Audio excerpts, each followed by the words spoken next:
I've got a code red news alert here for you. Ukraine screwed up. As soon as they started sending missiles and drones deep into Russian territory, into Moscow, the president of the country of Russia went in a closed-door meeting and said it was time to attack Ukraine. It was time to reach deep into their territory, and we are one step short of what Russia perceives as a threat against their sovereignty and their full right to use nuclear weapons. Let's see some of the destruction that is happening right now. These are massive overnight Russian missile and drone attacks deep into Ukrainian territory.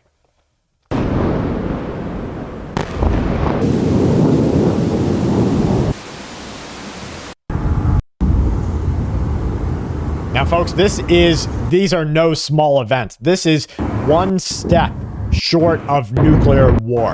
And we're watching it play out right now as thousands of people, look at the smoke, look at the clouds from the destruction. Thousands of people, and you see that this is nighttime cities, and no one is outside. You see nobody in their windows. They know that this might be it. Now look at this next video.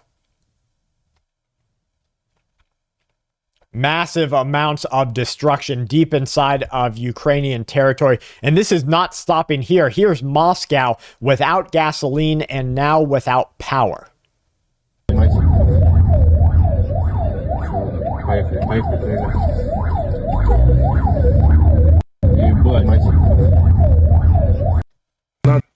This video shows the impact of the gas shortages and fuel shortages that are taking place there. You can see individuals just lined up miles deep trying to get, and they're only allowed, and this is what America is going to look like. As soon as there became a problem, officials came out and said, you may get 4 liters of gasoline. 4 liters. In some cases, you might be able to get 8 liters of gasoline. You're talking about 2, 3, 4, 6 gallons of gasoline. Imagine your everyday life forced to continue as you know it today. And you're only able to fill up your tank with 2 to 4 gallons of gasoline.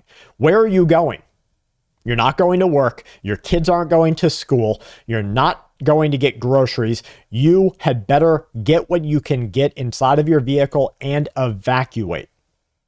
We're also seeing people use saws like sawzalls to rip open their car because they're not allowed. It's illegal right now to fill up anything except a vehicle. So people are actually installing these secondary gas tanks, which they're only using the red fuel cans that you can get at Walmart or you can get at the gas station, the emergency cans that you use in case you run out of fuel on the road. And they're actually installing them into their vehicle so that when they fill up their vehicle, they move right over to the secondary unit and they start filling up what looks like their vehicle. We're also seeing massive amounts of theft of gas.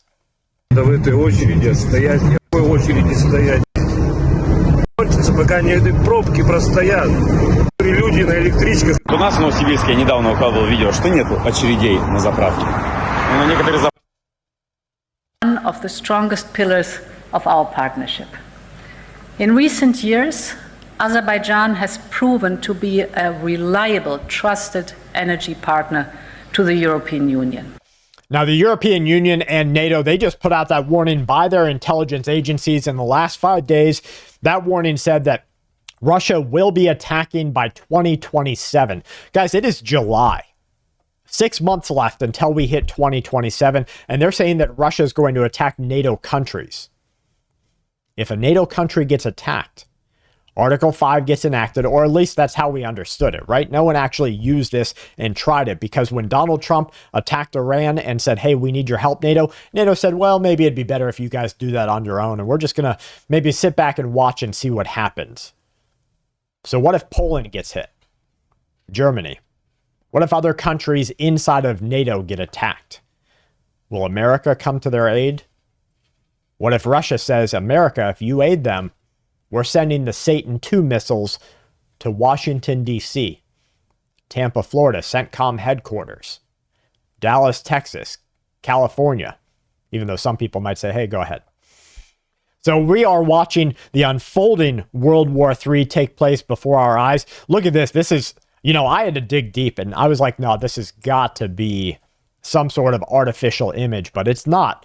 This person is putting a video from their phone over past their sleeping baby as the bombs drop in the background.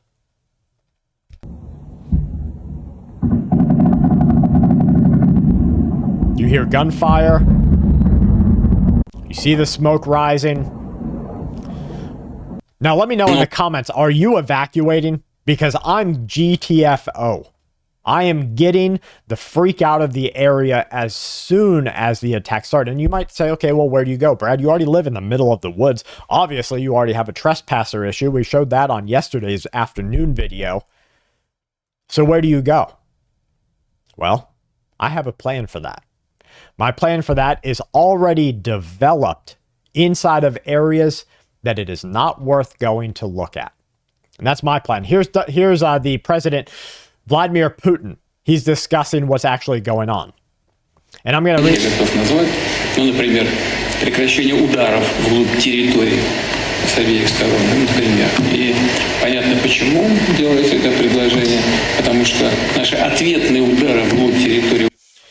Now, this is Putin discussing the retaliatory strikes that are deep inside of Ukrainian territory. Here's the drones striking the transportation networks. You see, they're going to close down the vehicle travels. They're going to close down resupplies. They'll close down food warehouses. They're already shutting down the ability to get fuel. Power goes out. There's guys in the streets with anti-drone and anti-aircraft defenses walking through the streets. There's machine gun fire, tracers at night.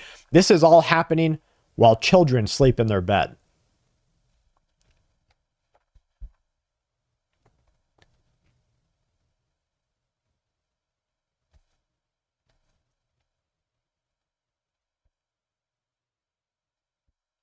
Now, this is massive. Being here, you know, nobody's ever, I guess, watched Zombieland, right? What's the rule? Which rule number is it in Zombieland? Double tap. You see, this is a very common military strategy also. If they assess that their strike package did not hit the intended target, they hit it again. And so when you see these people sitting around watching the destruction after a missile or a drone just struck an area, they have no idea that another one might be on its way. And so watching the devastation is not in your best interest. Here we have Ukraine striking Russia's one of their largest oil refineries.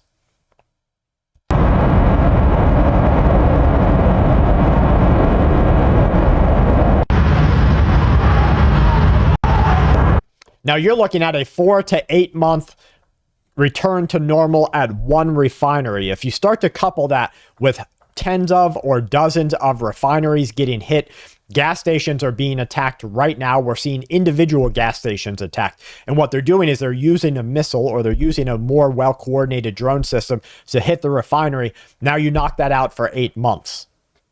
And then you use the smaller stuff or even sabotage to take out the gas stations. So now you have no ability to refuel. Where are you going to go if you only have what's left in your tank right now? Дуже неприємна про підготовку чергового такого російського масованого удару. Immediately after this was happening live as the leadership in Ukraine said that they had just got information that Russia was going to attack deep into Ukrainian territory. They picked up their stuff and they left immediately to get back into the shelters inside of Ukraine. Now, I do have some video here I was hoping to get to of those shelters. It's pretty scary. Here's one video.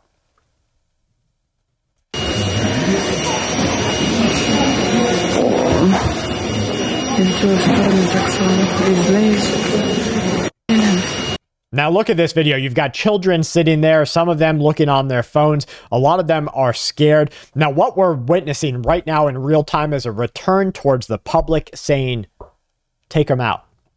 Whether it's the American people saying, go into Iran and wipe them out, and let's go ahead and gather up everything we need to. Let's deal with this once and for all.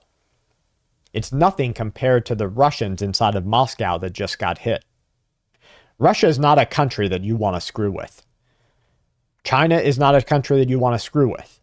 Messing around with Iran, Venezuela, Cuba, okay, that's child's play. But now we're talking about World War III. And we're watching it together. Folks, it's in your best interest to buy food, water, medicine, and as much fuel as you can stabilize, evacuate with, and resupply with. It's not just for your vehicle. It might be for a family member's vehicle. Can everybody fit in your car? What will you have to get rid of? Do you have to decide, do I bring another person or do I bring another 500 pounds worth of food? Well, those are going to be hard decisions to make. You might have to make them soon. You're watching Full Spectrum Survival. I'm going to keep scrolling so that you and your family don't have to. Please share this video offsite, x.com and Facebook. Get it out into the other eyes of people by hyping this video. Stay safe and keep watch.